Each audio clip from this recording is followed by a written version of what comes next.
Hello everybody. My name is Shy Bunny and welcome to the Bunny Den. So today's video is going to be a little bit of a different one, not in regards to like what I'm filming, more so what I am talking about. You may notice that I have this titled under May calendar spread video, classic our calendar spreads, but it's up in early June. I'm like pretty sure this is going up early June, and there is a reason for that.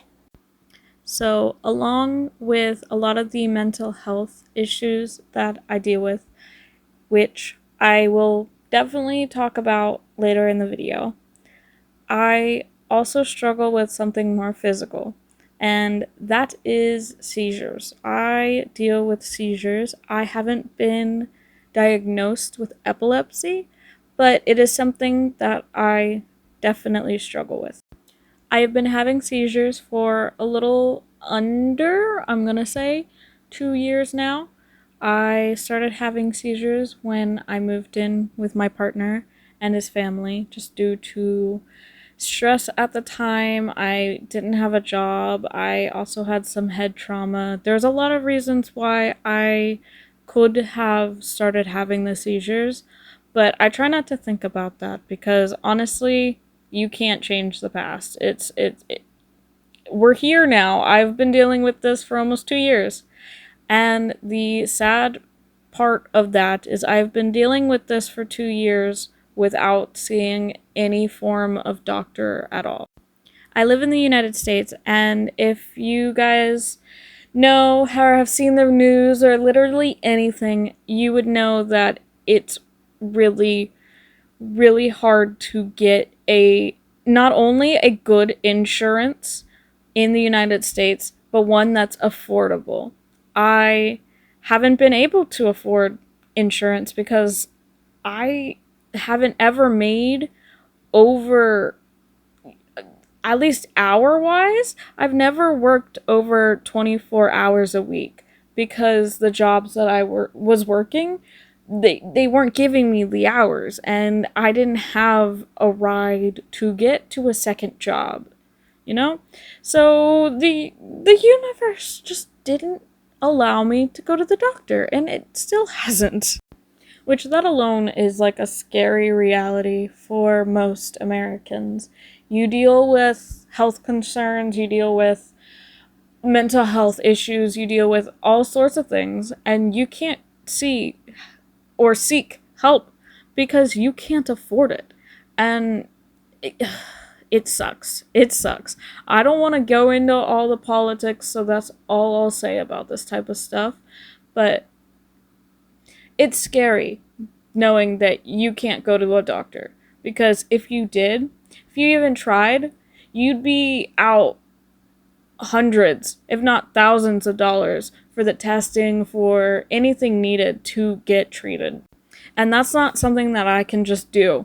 So I haven't gone and I haven't sought help, which again is a scary reality. I've spoken to friends who have epilepsy and or dealt with seizures due to medication and other I don't know. I don't know the exact reasons as to why seizures form, but I've spoken to my friends who have dealt with seizures, and I notice a common theme about most of their seizures is they're completely out. They're completely unconscious. And I sadly am mostly conscious when I have my seizures. I can sometimes respond to you. Sometimes I cannot. Most of the time I cannot.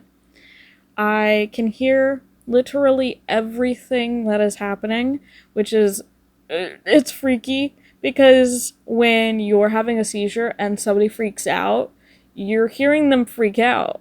You're hearing them freak out, and you can't help them because you're out in the fucking corner like, ah, you know? Gods, I actually hope you don't know. I hope y'all don't know. But anyways, seizures are scary. They're scary. Um, I I have really been struggling with them as of late. They affect me in so many ways.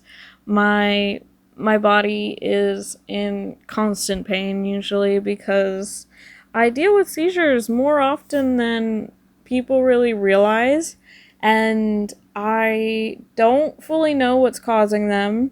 I think it's stress, but I don't know.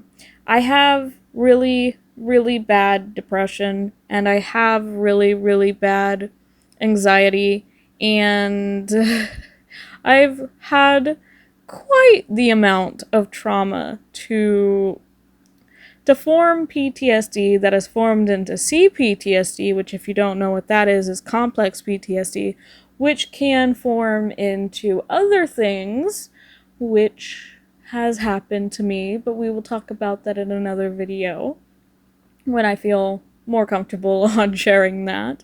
But yeah, so I have a feeling that my depression or anxiety or whatever it may be is a factor in my seizures, but I don't fully know.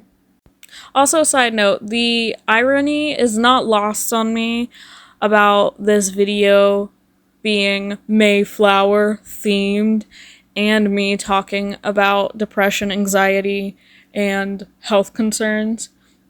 I'm giving the flowers, if you will. I'm giving the people who deal with these issues their flowers because fuck, it's hard, dude. I let you not me crashing out right now. But speaking about depression and anxiety, I want to share more about that as somebody who has dealt with it my whole fucking life. I am adopted. I have had a rough upbringing. So, depression, anxiety, all that sort of stuff, trauma, again, all that sort of stuff has been my whole life. I am 24 years old. I'm about to be 25 in November. And ever since I can remember, my upbringing has been scary. Now that I am in a place in my life where I'm building a career for myself, I'm with somebody who loves me, who wants to take care of me, who knows that I'm going to have these issues and is still willing to try their absolute damnedest to be with me, it becomes a very bittersweet thing because my brain sometimes doesn't know that I'm okay. My body definitely doesn't know that I'm okay. And I I don't know how to word this. It's hard. Especially being with somebody who's never really had the upbringing I've had. Thankfully, you know? I would never wish anything like what I've been through on anybody, let alone my partner in crime, you know? But it does make it hard because I don't think he'll ever truly get what it's like to be a survivor, what it's like to go through a lot of the things that, survivors go through. To me, I fear that I will always feel broken. I fear that I will always feel like I am too much. And this is something that me and my boyfriend do struggle with. We, more so me, but I struggle a lot with feeling like I am broken because of my past, because of my trauma, genuinely because of everything. I struggle with feeling like I am a burden to everybody who enters my life. I feel like I am broken and never to be fixed, never to be loved, never to XYZ, and that is not true, but it is so hard to get your brain to believe otherwise when that's all you've been told your whole life, that's all you know. Like, it's hard to feel like I am a whole, full, actualized human being when my whole life I've been told I'm nothing but trash, broken, all that shit that people go through. So, a little bit about my boyfriend. He gained a lot of his friends that he has now when we first met. And when we first met, I was the first kind of, I'm gonna call myself broken for the terms of like me speaking, but I was like the first broken person he's ever known. And then his friends all started like joining and growing, and he started collecting friends like Pokemon, as I say. And he realized that he's actually the odd man out, which is kind of sad as a society to think about, but he is one of the only ones in his friend group that don't really have a bunch of trauma. I could be wrong, and I could be thinking, maybe there's more like him in his friend group or whatever, but when we first met and he was like gaining all these friends, he was like, oh my god, people are more like you than me, that's kind of crazy. And I'm like, yeah, no, people go through a lot, life is hard. And this is not to say that my boyfriend has a silver spoon or literally anything, but it's about the trauma. It's about, like, him growing up in a decent home where he was loved and taken care of, and, his family struggled, but they struggled together, and it wasn't something that, I don't know how to word it, but when I first met him, I'd never even really had a proper Christmas.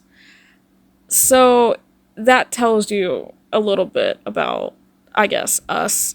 He went out and he made sure that my first Christmas, which was our first Christmas together, was amazing. I was crying by the end of it, So we come from two wholly, completely different worlds, but there are good people out there who will make you not feel broken.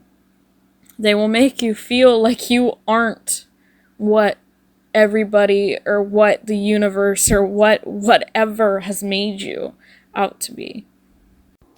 A little part of the video to state that there are numbers to call in case you need somebody. There are numbers like the suicide hotline that you can call if you need them to prevent anything like that happening, because you are not alone. Please know that if you guys are struggling, if you guys are going through a hard time, there is help out there. There will always be help out there. Especially with this Pride Month, know you aren't alone. Know that there are good people who love you and will fight to protect you and fight to make it known that you are valid in who you are. Fuck the people who are telling everybody in this fucking universe that they can't be who they are. You are who you are. Love who you are, because you are the only fucking you. And I know that's cheesy. I know that's fucking cheesy. I don't care. You guys are important. You are loved. I don't care what you are. I don't care what sexuality, race, gender, nothing. You are perfect the way you are. If you are a loving human being who treats people the way that you want to be treated, that's what matters. Love is love, and trans lives matter. And on that note, that is the end to my rambling. I love you guys so, so much. Thank you so, so much for watching this video all the way through. Your support means the absolute world to me.